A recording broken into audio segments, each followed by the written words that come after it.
प्रमद बर' बायदि थगायसुला लिडारजों थानो नाङा। फेरेंगा बायदि मोजां सोद्रोम गैयै राव बाहायनो रोङै सुबुंजों थानो नाङा।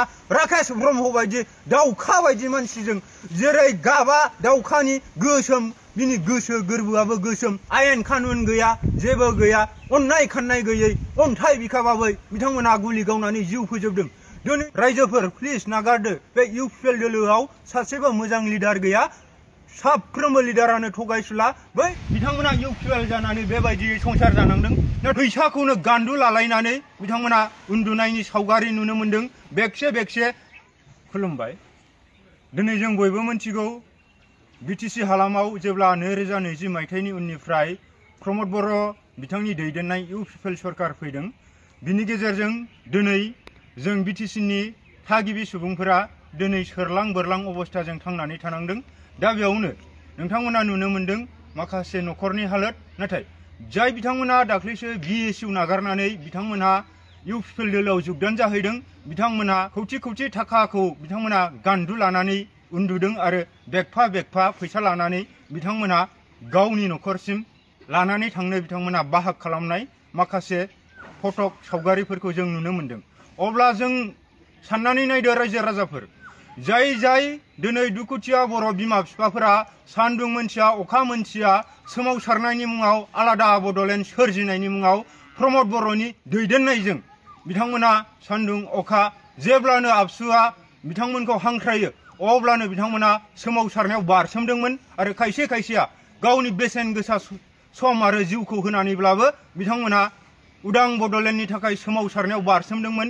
खायसे खायसेया बेबायदिनो सोरबा बिमा बिफा गोमाजालांदों, सोरबाया फिसा फिसौ गोमाजादों। बेबायदिनो हावरियायै दिनैसिमबो इउपिपिएल सरकारा बोसोरब्रै दिनै बिटिसिआव सरकार खुंनायनि उनावबो दिनै जिहं फाहङै संसार जानांदों।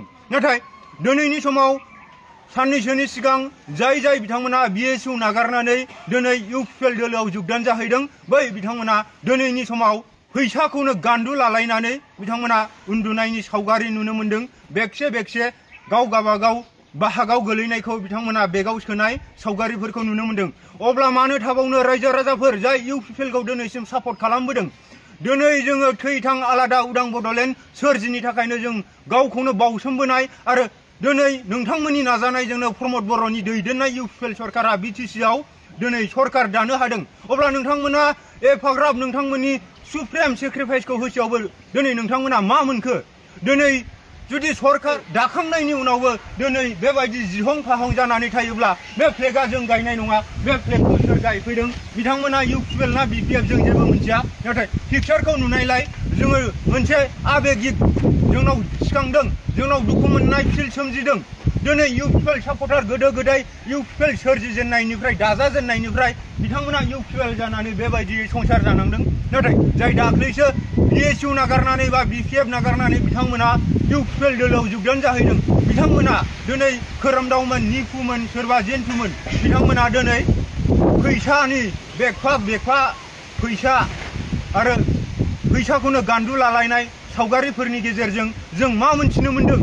अब्ला दिनै इउपिपिएल सरकाराबो जाय समाव प्रमद बर'आ जोङो सरकाराव फैयोब्ला सोरबा बन लायना जाग्राया बन लायना जानांला, अन्थाइ देना जाग्राया अन्थाइ देना जानांला होननानै बिथांमोना बुंबोदों। दिनै जौ फानग्राया जौ फानना जानांला होननानै खोथा होबोदों। होख्राव होख्राव गारमा गावब्राहां गावब्राहां बिथांमोना बुंदों न'खर न'खर साख्रि होनायनि खोथा। बिथांमोना बुंदों जोङो बर' रायजो राजाखौ बा बर' हारिखौ गेरेमसा माहारि दानायनि खोथा बुंदों। नाथाय बबाव? जोङो जुदि दिनैनि समाव साखरि बाखरि गैयाब्ला, मावना जानायनि थाखाय सुबिदा मोनाब्ला, लाइमोन बेखार सेंग्रा सिख्लाफोरा जुदि कन्ट्राक्ट खामानि मोनाब्ला बबेनिफ्राय सुखु शान्तिया फैगोन? दिनै प्रमद बर' बा इउपिपिएल सरकारनि माखासे दैदेनगिरि बिथांमोना बुंबोबाय थादों बिटिआर सान्थि गोजोन गोरोबथानि गेजेरजों गाव इउपिपिएल सरकार खुंनायनि गेजेरजों बिटिसिआव सान्थि फैबाय होननानै बुंदों। नाथाय सान्थिया नोंजों आंजों नांलाय खमलाय जायाबानो जे बेयाव सान्थि दं बेबायदि थोंजोङै फैया। दिनै जों सान्थियै थांनानै थानोब्ला जोंनो माखासे इक'नमिकेलि सर्स नांगौ, जोंनो रिसर्स नांगौ। थांनानै थानो थाखाय जों माबा मोनसे मुवा बेसाद बायनो फैसा नांगौ, थाखा फैसा नांगौ। दा थाखा फैसा गैयै न'खराव जोङो मालाबा बानलु गैया, मालाबा संख्रि गैया, मालाबा फिसाफोरनि नांगौखौ जों सुफुंनो हायाब्ला बै समाव दावरावआ सोमजियो। जेराव फिसाय आरो बिसिनि गेजेराव बिफा आरो बिमानि गेजेराव बा बिमा बिफानि गेजेराव फिसा फिसौनि गेजेराव बेबायदि दाङाबाजिया सोमजियो।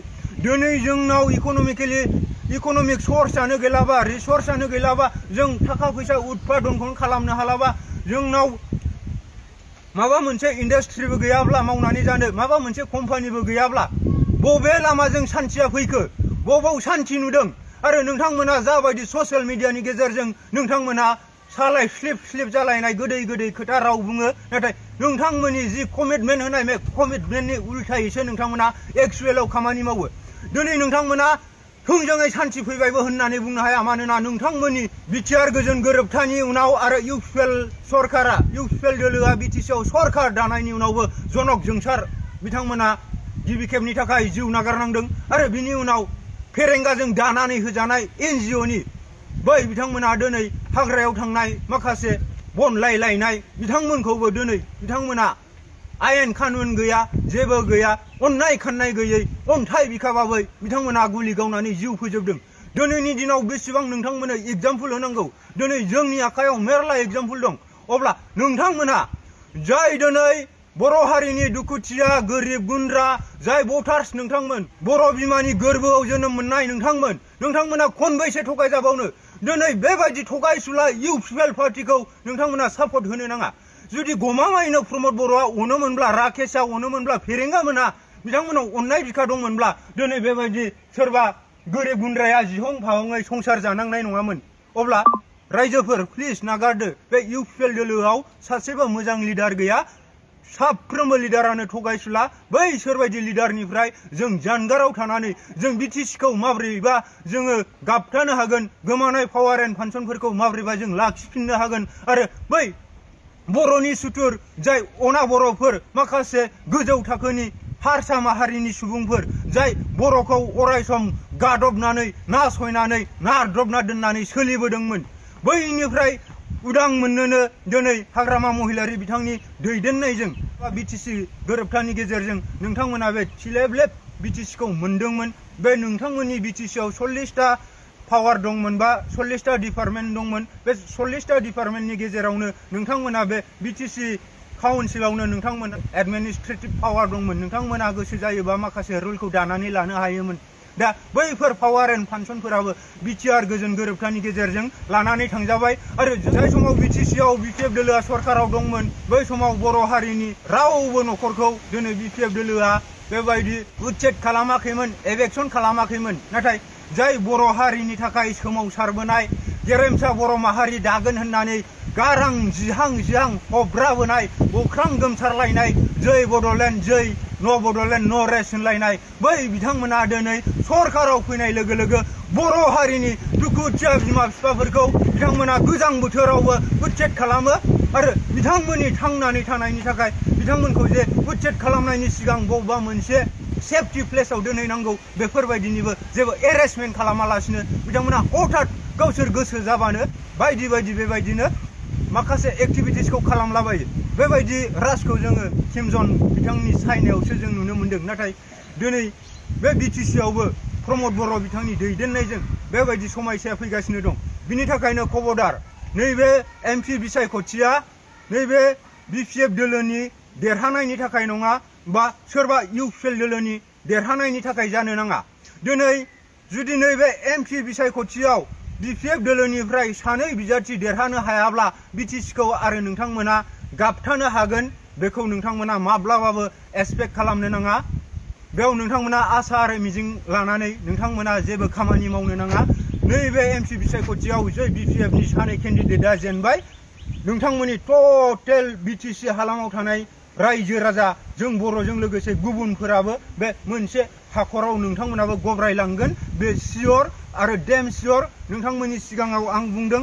बिनि थाखायनो नोंथांमोना नैबे बिसायख'थिखौ हारिनि थाखाय जाथिनि थाखाय आरो बिटिसिनि थाखायसो नोंथांमोना गेलेनांगोन आरो नोंथांमोननि बेसेन गोसा भटखौ बिटिसिखौ गाबथानायनि थाखाय नोंथांमोना नांगोलनि सावगारियाव भट होनानै देरहासार खालामनांगोन नङाब्ला सोरबा लिडाराल' मोनजागोन जों दुखुथियाया जोङो नांगौब्लाल' जोंखौ सोमावसारनायाव नांगौ मिथिं दावथिनावल' नांगौ बबेबा खामानियावल' नांगौ फैलेया दा फैलेयाखै जानाय लोंनायावबा जेब्ला शेयार जायो जेब्ला बाहाग रानो अब्ला गोरिब गुन्द्राया जेबोखौनो मोना नामा जोंहा उदै गैया नामा जोंहा मिजिं गैया नामा फिसा फिसौखौ जोंबो गोरों गोरा खालामनायनि बयहाबो मिजिं दं बयहाबो हास्थायनाय दं बयहाबो लुबैनाय दं जोंनि फिसायाबो गोरों गोरा जाथों जोंनि फिसायाबो मुंदांखा जाथों जोंबो सिनायथि जाथों बैबायदिखौ बयबो आसा खालामो नाथाय गोरिब गुन्द्राफोरा बबावहाय मा सर्स थानायनि बबाव थाखा फैसा थानायनि बिथांमोना सिमां सुजुब्ला मालाय जानो खिन्थु बैखौ होननानै थांखिनि बेलायाव लोरबां जानो नाङा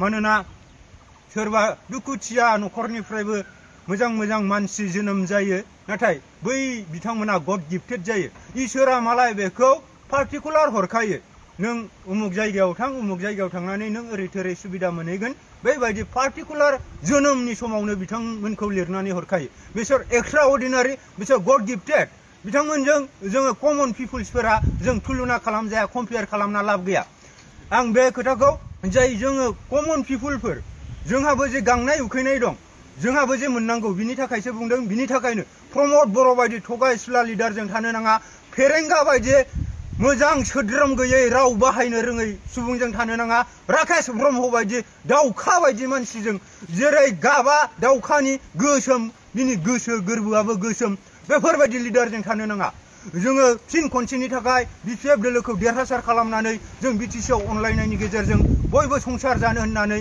जों आखाइजों आखाइ हमलायनानै जों खौसेयै खामानि मावनांगोन बै अरुणादयफोराथ' मा एकदम डुप्लिकेटखा मोननै मोनथाम भिडिअ बानायबाय आंबो अरुणादयनि सायाव टटेलि फेक आरो गिदिर गोलाव बिथां एमएलए सारमोननि बुंनायखौ नोंथांमोना खोनाखादों आरो दिनैनि समाव बयबो मिथिगौ इउपिएल दोलोआनो होन बा बिजेपिआनो होन बिथांमोना समग्र भारतआवनो जों माखासे ट्राइबेल माहारिखौ बिथांमोना गादबनानै नासयनानै जानो नागिरदों आरो बिजेपिनि मुल मन्त्रआनो जाहैबाय बे भारत हादरावनो बिथांमोना मा खालामनो नागिरदों मोनसेल' हादोर मोनसेल' धोरोम खालामनो नागिरदों बेयाव ख्रिस्टियान थानो हागौ सोरबा मुस्लिम थानो हागौ सोरबा ब्रह्म बाथौ थानो हागौ नाथाय बिथांमोना गावसोरनि बायदि जाय ना बेदर जायै सोर खालामनो नागिरदों गोजौ थाखोनि जाय ब्राह्मण धोरोम बा जों बिनि आसामाव थोंजोङै बुंबा बामोनफोर होननानै बुङो बेबायदिसो खालामजोबनो नागिरदों बाव ब्रह्म बाथौ ख्रिस्टान मुस्लिम गासिबो बामोन धोरोम बा ब्राह्मणसो लाजोबनांगोन दा बेखायनो जोङो बेवहाय आलदा पार्टिकुलारै जों जोनोम मोनखादों जोंनि माखासे कालचार एन्ड ट्रेडिसना आलदा जोंना दख'ना गाननाय गामसा गाननाय अनला ओंख्रि जानाय जों बाथौ खुलुमनाय सोरबाया उनावहाय जैग' आवाथि होनाय खायसेया खायसेया बेबायदिनो ख्रिस्टानफोरा ख्रिस्टान धोरोम चार्चनि गेजेरजों जिजासखौ प्रे खालामनानै बेबायदिनो सोलिबोदों दा बै गासैबो कनभार्ट जालांनानै ब्राह्मण धोरोम लाजोबनोथ' जों हायाना जोंहा आलदा गावनि राव दं हारिमु दं गाननाय जोमनाय दं बिनि थाखायनो बि सिरियास बयबो नोंथांमोना पजिटिभखौ सान आरो नोंथांमोना बे बिटिसि हालामनि रायजो राजाफोरा बिपिएफ दोलोनो भटखौ हो बा बिपिएफ दोलोनि बिजाथिनो भटखौ हो खाम्फा बरगयारि बिथांखौ देरहासार खालाम दुर्गा दासआथ' अलरेडि 6.5 लाख भटआव देरहाखाबाय स' थेंक इउसै आरो बे थगायसुलाफोरजों फिन खनसे इउपिएल दोलोनि सापर्टारफोरा थानो नांलिया